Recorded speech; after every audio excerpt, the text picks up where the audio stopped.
All right, so radians and degrees. As a rule, pi is equivalent to 180 degrees.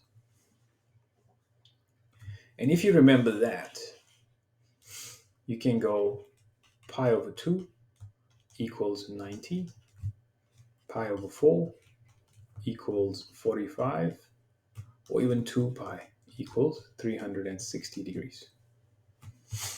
Now, why did they even develop this concept? Remember, pi is equal to 3.14, something, something, something. So at some point,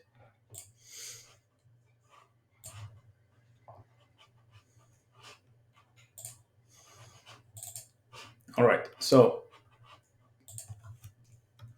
basically you got this radiance and you got that. Let's say I got the Cartesian plane.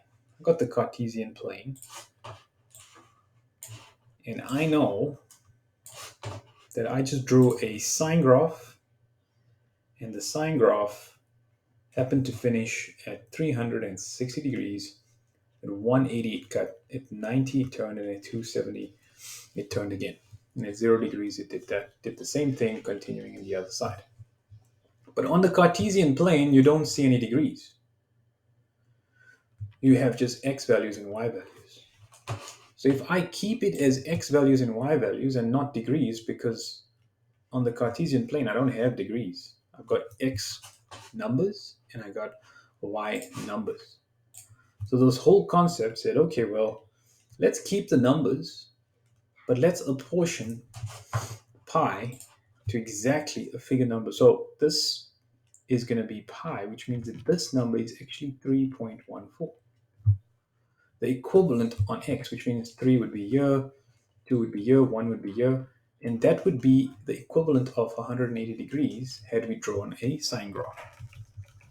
And that coordinate would be 3.14 and 0, or pi and 0, or 180 degrees and 0. And you'd have to be able to see that possibilities in three different ways for that one point. It all means the same thing. Which means that if I go halfway to 90 degrees,